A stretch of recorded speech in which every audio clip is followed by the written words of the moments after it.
नमस्कार दोस्तों, आज की डेट है 13 अगस्त और आज एक आर्टिकल जो है वो इम्पॉर्टेंट है। जो अमेजन के जंगल हैं, उन अमेजन के जंगलों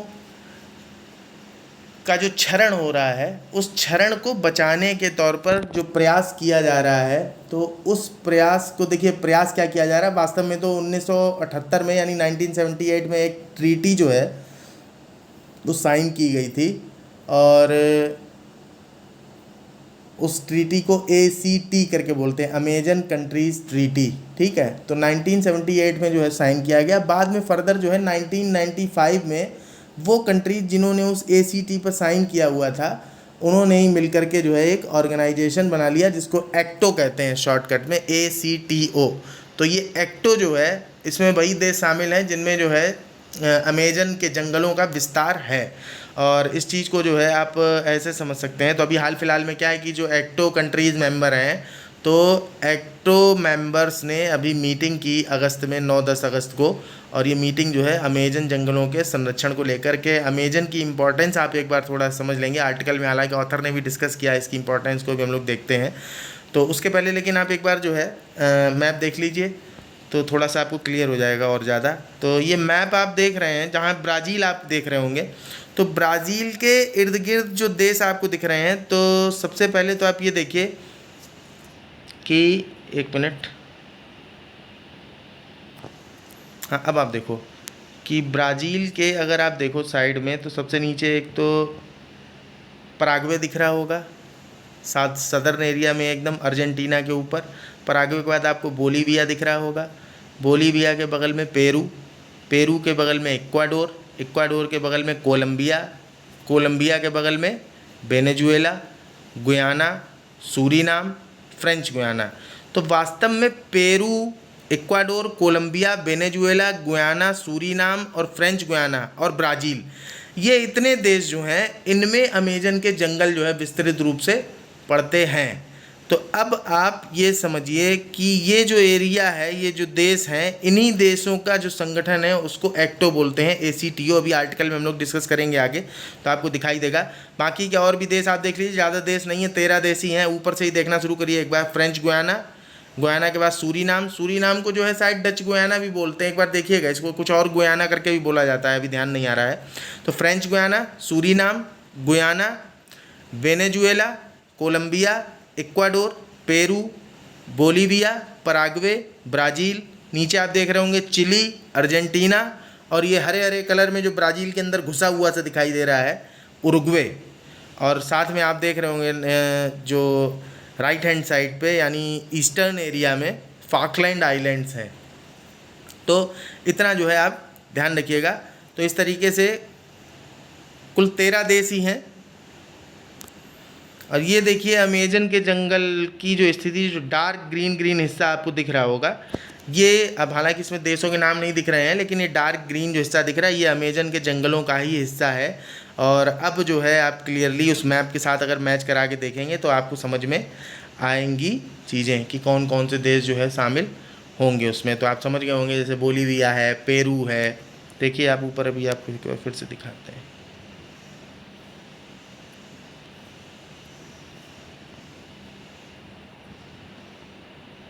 ये है मैप, अब इसमें देखिए आप, बोलीविया है, पेरू है, इक्वाडोर है, कोलंबिया है, वेनेजुएला है, गुयाना है, सूरीनाम है, फ्रेंच गुयाना है। खैर चलिए अभी आर्टिकल डिस्कस करते हैं, सारी चीज़ें क्लियर हो जाएंगी। तो अमेजन जो है वो रेन फॉरेस्ट है। रेन फॉरेस्ट का मतलब आप समझ रहे होंगे कि जो विषुवत रेखीय क्षेत्र है पृथ्वी का, तो विषुवत रेखीय क्षेत्र में कन्वेक्शनल रेन होती है, संवहनी वर्षा होती है। तो उस संवहनी वर्षा में क्या है कि बारिश जो है काफ़ी ज़्यादा होती है, 4 o'clock रेन के नाम से भी उसको बोलते हैं। तो जो विषुवतीय क्षेत्र है वहाँ पे जो है सदाबहार वन पाए जाते हैं, जहाँ जहाँ ज़मीन है। विषुवत रेखा समुद्र से भी तो होके गुजरती होगी। तो इस तरीके से जो महाद्वीपीय हिस्सा है, तो उस महाद्वीपीय हिस्से में जहाँ जहाँ पर भी वन उगने की संभावना हो सकती है, तो वो ऐसी जगहों पर विषुवत रेखा पर सदाबहार वन पाए जाते हैं। और अमेजन जो है ऐसे ही सदाबहार वनों में से एक हैं। और वनों को लेकर के अब इस समय, वर्तमान समय में आप देखेंगे तो क्लाइमेट चेंज जो है एक बहुत बड़ी समस्या के रूप में उभर के आया है। और ये समस्या किस तरीके से है, तो आप देखेंगे कहीं जो है बादल फट रहा है, कहीं जो है अनियमित बारिश हो रही है, कहीं तूफ़ान पे तूफ़ान आए जा रहे हैं बेमौसम, और तूफ़ान के साथ में कहीं कहीं यूरोप में इस समय जंगलों में आग लगी हुई है, कनाडा के जंगलों में आग लगी हुई है। तो ये सारी चीज़ें मिलकर के जंगलों में आग का लगना, ऐसे ही अमेजन के जो फॉरेस्ट हैं तो उसमें तो जंगल है बड़ा, अब इसको लेकर के क्या समस्याएं हो सकती हैं? तो सबसे बड़ी जो है समस्या, एक तो जो इंडस्ट्रीज़ होती हैं, अगर मान लीजिए कि जंगल से मिलने वाले उत्पादों पर डिपेंडेबल कोई इंडस्ट्रीज़ हैं तो उनसे जंगल को नुकसान पहुंचेगा, नंबर एक। नंबर दो, अगर जंगल में कहीं ऐसे कोई संसाधन हैं जिनका किसी तरीके की इंडस्ट्री में यूज किया जा सकता है, वो मींस ऑयल हो सकता है, जैसे वेनेजुएला वगैरह जो हैं ओपेक में भी शामिल, आपको पता है कि ऑयल एक्सपोर्टिंग कंट्रीज़ हैं। तो अब अगर इस तरीके के संसाधन पाए जाते हैं वहाँ, तो उन संसाधनों का एक्सट्रैक्शन करने वाली जो इंडस्ट्री होगी उससे प्रॉब्लम है। तीसरा, तो यही इश्यूज आपको दिख रहे होंगे कि डिफॉरेस्टेशन जो है वो सबसे बड़ी प्रॉब्लम है ओवरऑल मिला जुला के, आप ये कह सकते हैं। और डिफॉरेस्टेशन होगा किन किन चीज़ों से? तो इलीगल माइनिंग से हो सकता है, लकड़ी काटने के काम से हो सकता है, लॉगिंग से, और या फिर फायर जो है आग लग जाती है उससे। तो अभी फ़िलहाल कुल मिला के जो मीटिंग की गई है, उस मीटिंग का काम यही है कि जो डिफॉरेस्टेशन है उसको किसी तरीके से रोका जाए, और आग वगैरह जो लगती है तो उसके लिए इंटीग्रेटेड फायर मैनेजमेंट जो है, ऐसा कोई सिस्टम डेवलप किया जाए कि लगने वाली आग को कंट्रोल किया जा सके। ऐसा नहीं है कि ये, हमने आपको बताया 1995 से मेंबर हैं, 8 देश जो है मेंबर हैं ACTO के, अमेजन कंट्रीज ट्रीटी ऑर्गेनाइजेशन के। बाकी इसके अलावा और भी विश्वतरेखी क्षेत्रों के जो देश हैं उनके साथ भी मीटिंग करते हैं इस आधार पर कि जैसे इनके पास रेन फॉरेस्ट हैं तो वहाँ भी रेन फॉरेस्ट हैं। तो अब ये रेन फॉरेस्ट आप समझ रहे होंगे, या तो आपको मिलेंगे जो दक्षिण पूर्वी एशिया है उसमें, या फिर जो है आपको मिलेंगे कहाँ, अफ्रीका के बीचों बीच में जो कॉन्गो वाला एरिया है, और वहाँ की अमेजन के फॉरेस्ट हो गए। तो कुल मिलाकर के कहते हैं कि मीटिंग की तो, लेकिन किसी भी तरीके के जो गोल्स हैं उनको तय करने में ये जो मीटिंग है वो असफल रही। अब देखिए कौन कौन से देश जो है शामिल रहे उसमें। तो बोलीविया शामिल था, Colombia, Peru, Venezuela, Guyana, Suriname, French Guiana, वही किनारे किनारे के देश हैं।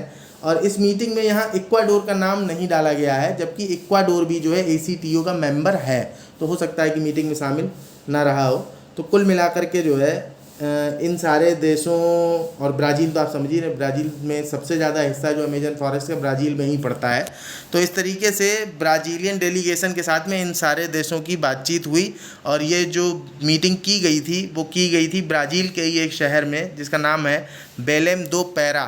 और इस बेलेम दो पैरा में एक डिक्लेरेशन आई मीटिंग के बाद निकल के, बेलेम डिक्लेरेशन।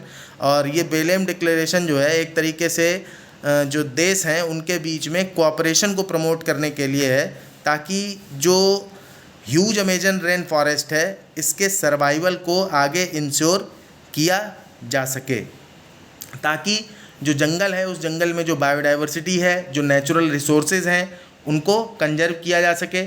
साथ ही साथ में इस बेलेम डिक्लेरेशन के अंदर डेप्थ फॉर क्लाइमेट एक्शन के बारे में बात की गई कि जो विकसित देश हैं वो विकसित देश जो क्लाइमेट एक्शन हमें लेने हैं तो उन एक्शंस के लिए फाइनेंस प्रोवाइड करें।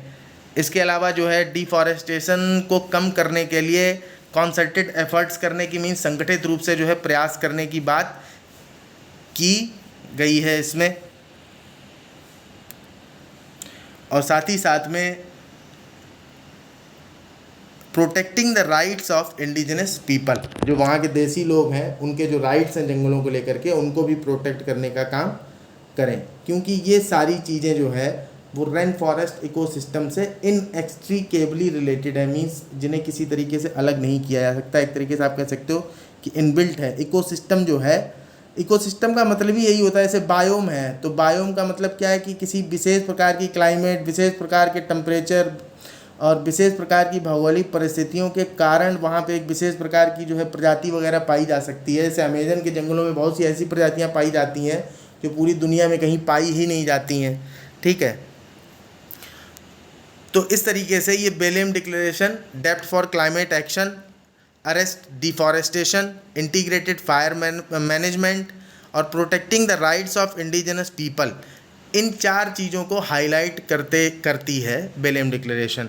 और उसके बाद में आगे देखिए बोलते हैं कि इसके अलावा बेलेम डिक्लेरेशन के अंदर जो डेवलपमेंट बैंक्स हैं, तो उन डेवलपमेंट बैंक्स को भी इनवाइट करने की बात करती है ये बेलेम डिक्लेरेशन, ताकि वहाँ से भी कुछ फंड जो है इकट्ठा किया जा सके अमेज़न के जंगल की रक्षा करने के लिए। और वास्तव में क्या करेंगे कि एक ग्रीन कोलिशन बनाएंगे और उस ग्रीन कोलिशन में उस फंड को इकट्ठा करेंगे। और ये फंड क्या करेगा, ये फंड जो है जंगल के कंजर्वेशन के लिए भी इस्तेमाल किया जाएगा, प्लस लोगों को एम्प्लॉयमेंट और इनकम अपॉर्चुनिटीज़ प्रोवाइड कराने के लिए भी इस्तेमाल किया जाएगा। उसके बाद आगे देखिए बोलते हैं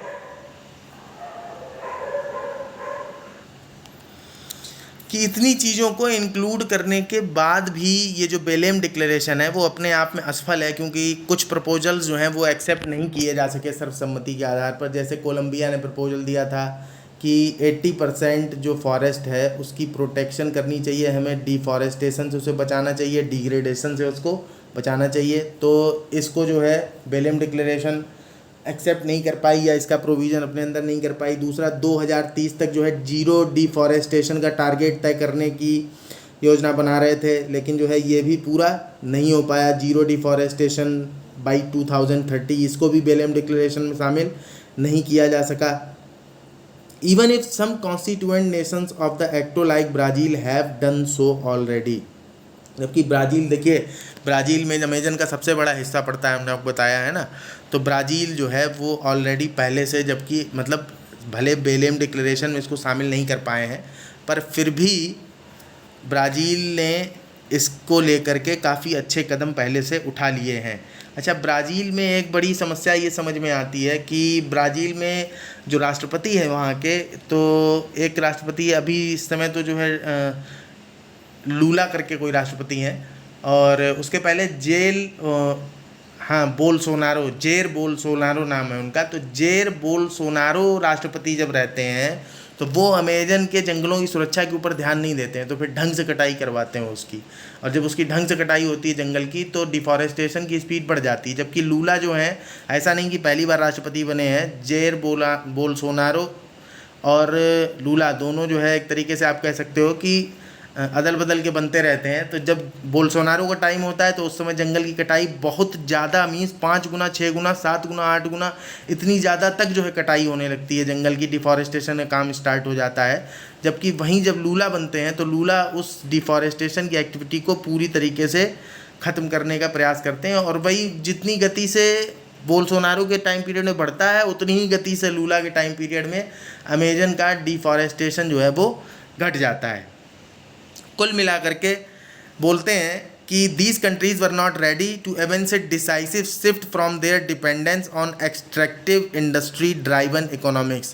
अच्छा, ये प्रोविज़न शामिल क्यों नहीं किए जा सके? तो शामिल इसलिए नहीं किए जा सके क्योंकि हमने आपको बताया कि वहाँ कुछ ऐसे नेचुरल रिसोर्सेज हैं, बाकी की जो कंट्री हैं वो उनकी इकोनॉमी उन नेचुरल रिसोर्सेज के ऊपर टिकी हुई है। अब अगर मान लीजिए कि वो इस तरीके के 80% पार्ट को जो है फॉरेस्ट को प्रोटेक्ट करने की कोशिश करेंगे, तो फिर उनकी जो एक्सट्रैक्टिव इंडस्ट्री है,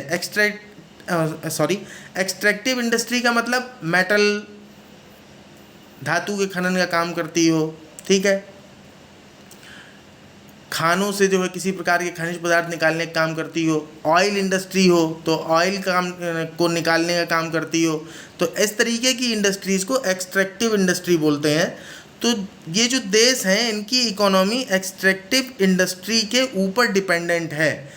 तो कहते हैं ऑथर कि ये लोग जो है अपनी इकोनॉमी को इस एक्सट्रैक्टिव इंडस्ट्री के ऊपर डिपेंडेंसी जो है उसको ख़त्म करने को लेकर के कोई बड़ा निर्णय लेने की स्थिति में नहीं है। इसलिए बेलेम डिक्लेरेशन में इस तरीके के कोई प्रोविज़न जो है वो शामिल नहीं किए जा सके। फिर कहते हैं कि अगले दिन क्या हुआ, मीन्स 9 अगस्त को तो जो ACTO मेंबर थे उन्होंने मीटिंग की। अगले दिन जो है एक और नई मीटिंग होती है जिसमें रिपब्लिक ऑफ कॉन्गो और democratic Republic of Congo from Africa and Indonesia from Asia, means in 3 देशों के साथ में और मीटिंग हुई। और जो मीटिंग हुई तो इसके अंदर जो है एक यूनाइटेड फॉर अवर फॉरेस्ट्स करके जो है डिक्लेरेशन आई। ये ध्यान रखिएगा, पीटी में आपसे कभी पूछी जा सकती हैं ये। तो United for our forest declaration जो है, इसके बारे में चर्चा हुई जब इन लोगों की मीटिंग हुई। किसकी? यानी जो अदर रिप्रेजेंटेटिव्स हैं out of the south America continent. तो अफ्रीका से 2 देश, democratic Republic of the Congo और रिपब्लिक ऑफ द कॉन्गो, और एशिया से इंडोनेशिया। तो in another declaration, United for Our Forest, the governments of these countries reaffirmed the imperatives from the previous declaration related to arresting deforestation and the need for sustainable economic practices.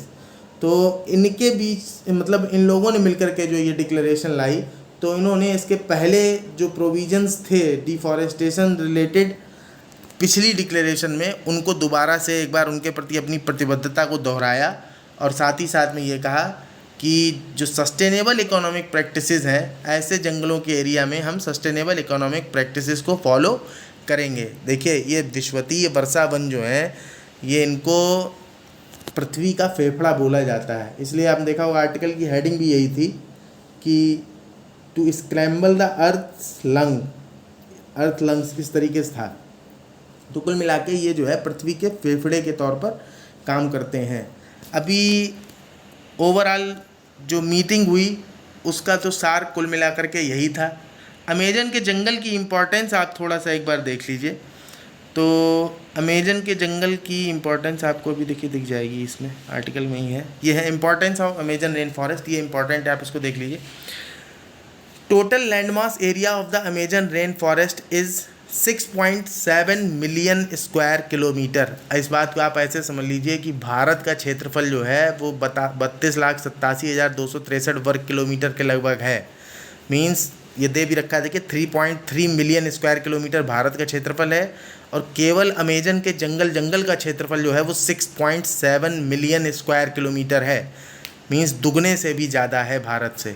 अब आप समझ लीजिए कि Amazon का जंगल जो है कितना बड़ा है और कितना इम्पॉर्टेंट होगा। Just more than twice the total landed area of India. The Amazon rain forest और Amazonia constitutes close to 1.3% of the planet surface. Means पूरी पृथ्वी, समुद्र और कॉन्टिनेंट सारा मिला करके अगर पूरी पृथ्वी के क्षेत्रफल की बात करें तो पूरी पृथ्वी के क्षेत्रफल का 1.3% एरिया जो है वो अमेजन के फॉरेस्ट हैं। और अगर केवल ज़मीन की बात करें यानी कॉन्टिनेंट्स की बात करें तो कॉन्टिनेंट्स के टोटल एरिया का 4.1% एरिया जो है वो अमेजन के जंगल हैं। तो as a important biome, as a important environmental ecosystem जो है वो दुनिया के लिए काम कर रहे हैं। और दुनिया की जो वाइल्ड लाइफ स्पीसीज़ हैं उनका 10% जो है वो केवल अमेजन के जंगलों में पाया जाता है। इसके अलावा कुछ ऐसी स्पीसीज़ भी हैं जो अमेजन के जंगल में पाई जाती हैं, इसके अलावा पूरी दुनिया में कहीं नहीं पाई जाती हैं। ऐसी कुछ स्पीसीज़ जो है मेडागास्कर वगैरह में भी हैं। और साथ ही साथ में जो है एक नदी भी बहती है इसके बीच से, अमेजन नाम की, जो आयतन में सबसे ज़्यादा पानी ले जाने वाली दुनिया की सबसे बड़ी नदी है। सबसे लंबी नदी तो आपको पता है नील नदी है, और नील नदी के बाद आयतन में सबसे ज़्यादा पानी ले जाने वाली जो नदी है वो अमेजन ही है। और ये निकलती कहाँ से है? तो पेरू में इक्विटोस नाम की जगह है, वहाँ से निकलती है और उसके बाद ब्राज़ील से होते हुए अटलांटिक महासागर में जा कर के गिर जाती है। तो इस तरीके से जो अमेजन के जंगलों का महत्व तो इतना ज़्यादा है। इसके बाद आप देख लीजिए कि जो अमेजन रिवर बेसिन है, रिवर बेसिन का मतलब आप समझ रहे हैं ना, वो जैसे बेसिन होता है ना हाथ धोने के लिए, घर में आपने देखा होगा बेसिन वगैरह या सिंक वगैरह जो भी रहता है, तो बेसिन में क्या करते हैं, आप कहीं पे भी पानी डालो कहाँ जाएगा, सीधा जो है बीच में से पाइप से होकर के नाली में चला जाता है। तो बिल्कुल बेसिन, नदी के मामले में बेसिन आप ऐसे समझिए कि नदी जो है एक तरीके से एक पाइप की तरह काम कर रही है, और समुद्र जो है इसके लिए नाली की जगह रख लीजिए आप। तो कुल मिलाकर के जितने एरिया का पानी, जैसे मान लीजिए आपने अपने घर में 1 लोटा पानी गिराया, तो आपने अपने घर में 1 लोटा पानी गिराया तो वो 1 लोटा पानी जिस नदी तक पहुंचेगा, क्योंकि देखिए बड़ी सीधी सी बात है, आपने अपने घर में, आपने अपने बाथरूम में नहाया, मान लीजिए नहाने के बाद पानी गया नाली में, नाली गया किसी नाले में, ठीक है, पहले सीवर में जाएगा, फिर सीवर किसी नाले में जाएगा बड़े, और फिर वो नाला फाइनली जो है लास्ट में जा करके हो सकता है कि सीवेज ट्रीटमेंट प्लांट वगैरह से पानी को रिफाइन करके बाकी का जो पानी है वो वापस से किसी नदी में डाल दिया जाता है और वो नदी ले जाएगी उसको समुद्र तक। तो आप अपने घर में बाथरूम में भी अगर 1 लोटा पानी जो गिरा रहे हैं वो भी किसी न किसी नदी के थ्रू समुद्र तक पहुंचता है। तो आपके घर का गिराया हुआ 1 लोटा पानी जो नदी लेकर के जाएगी तो आपका घर उस नदी के बेसिन में है। यहाँ बात हो रही है कि अमेजन रिवर बेसिन जो है वो इन ACTO कंट्रीज़ में किसके किसके एरिया मीन्स आप देखेंगे कि किसके पास कितना बेसिन पड़ता है अमेजन नदी का।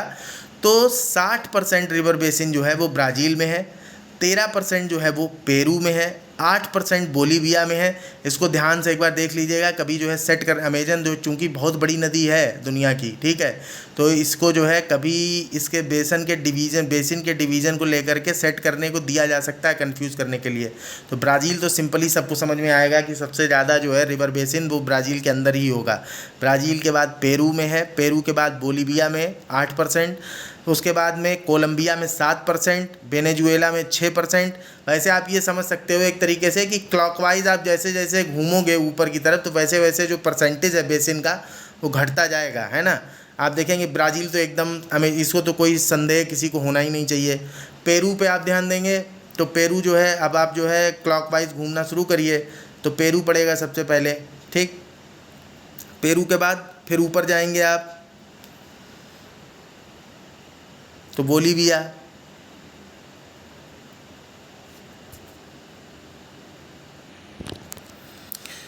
ये सिस्टम पूरी तरीके से फिट बैठेगा नहीं क्योंकि बोलीविया जो है वो पहले पड़ जाएगा जब आप क्लॉकवाइज चलना शुरू करेंगे। तो कुल मिला के आप ये चीज़ ध्यान ही रख लीजिए एक तरीके से कि ब्राज़ील के बाद दूसरे नंबर पे सबसे ज़्यादा जो रिवर बेसिन पड़ेगा वो पेरू में पड़ेगा और पेरू के बाद फिर बोलीविया में और बोलीविया के बाद फिर कोलंबिया, वेनेजुएला और उसके बाद में गुयाना, सूरीनाम और उसके बाद 1% जो है वो पड़ता है फ्रेंच गुयाना और इक्वाडोर में। इसमें कन्फ्यूजन आप मत रखिएगा, फ्रेंच गुयाना तो आपको समझ में आ सकता है काफ़ी ऊपर दूर पड़ता है।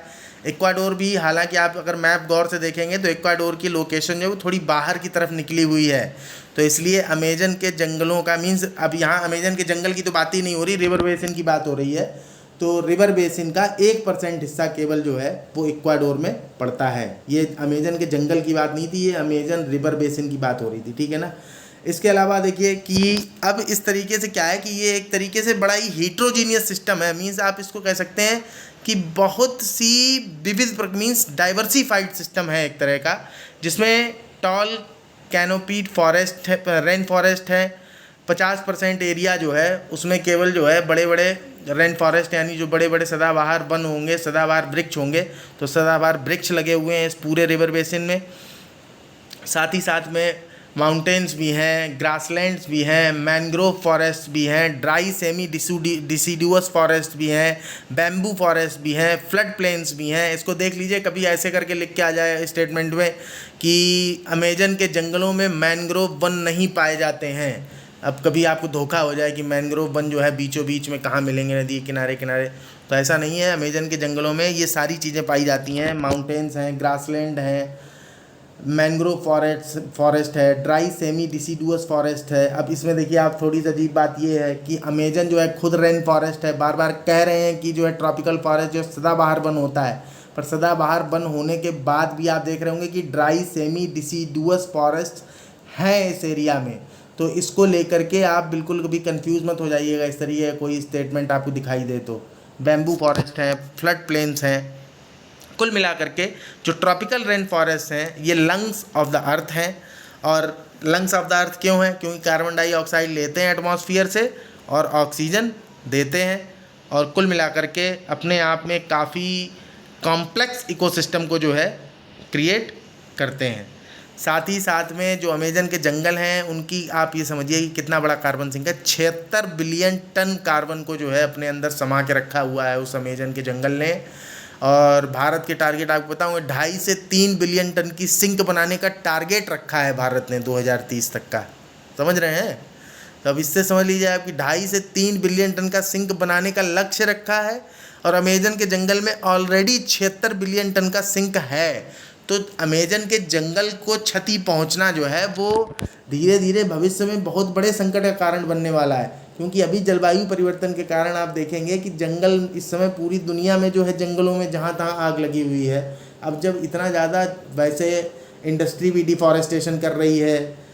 माइनर प्रोड्यूसर्स वगैरह से तो चलिए उतना नुकसान नहीं होता है, जो इंडिजिनस पीपल वगैरह कलेक्ट करते हैं। जैसे भारत में भी जो है फॉरेस्ट राइट एक्ट 2006 के माध्यम से जो फॉरेस्ट ड्वेलर्स हैं उनके राइट्स को सुनिश्चित किया जाता है, तो उसमें जो है माइनर प्रोड्यूस वगैरह को यूज़ कर सकते हैं।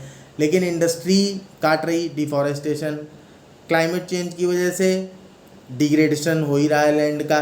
उसके बाद जो मौसम बदलते जा रहे हैं, तो मौसम बदलने की वजह से भी जंगल पे कहीं ना कहीं कोई ना कोई असर पड़ रहा है। ऊपर से जंगल में आग लग जाती है तो उसमें नुकसान हो ही रहा है। दुनिया की बात करें तो दुनिया में तो जिस तरह से आग लग रही है, तो इंडस्ट्रीज़ भी डिफॉरेस्टेशन में बड़ा योगदान कर रही हैं। अब जंगल की आग उस हमें लग रहा है कुछ दिनों में उससे भी ज़्यादा बड़ा योगदान ना करने लग जाए। तो ऐसे में जंगलों का समाप्त होना, तो जो कार्बन स्टॉक है तो वो कार्बन स्टॉक रिलीज़ होगा एटमॉस्फेयर में। एटमॉस्फेयर में जब कार्बन डाइऑक्साइड बढ़ेगी तो कार्बन डाइऑक्साइड बढ़ने के बाद फिर और ज़्यादा क्लाइमेट चेंज होगा।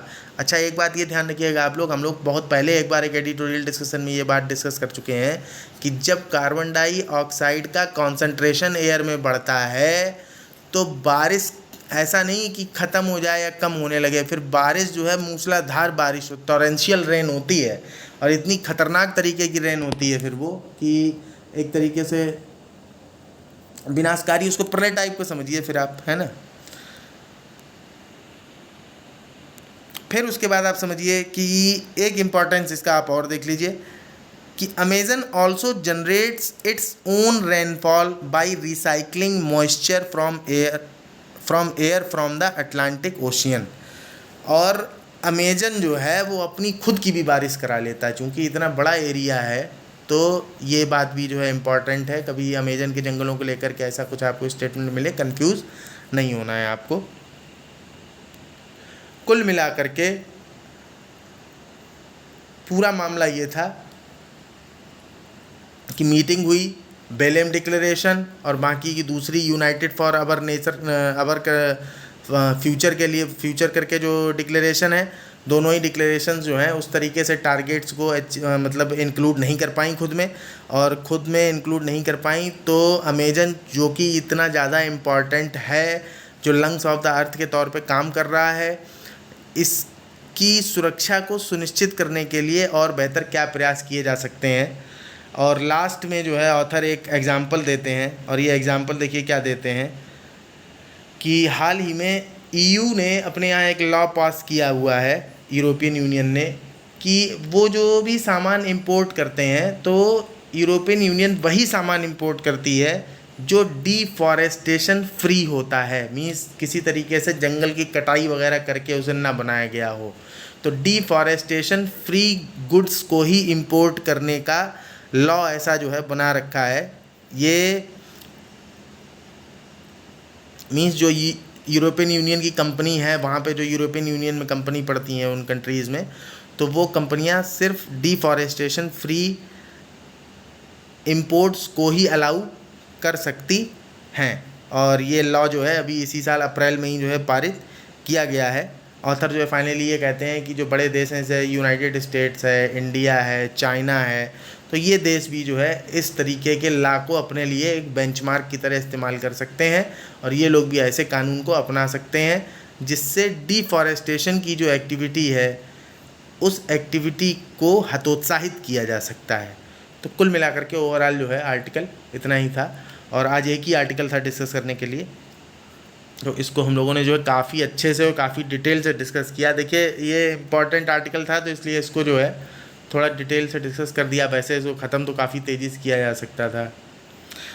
चलिए ठीक है, नमस्कार, धन्यवाद।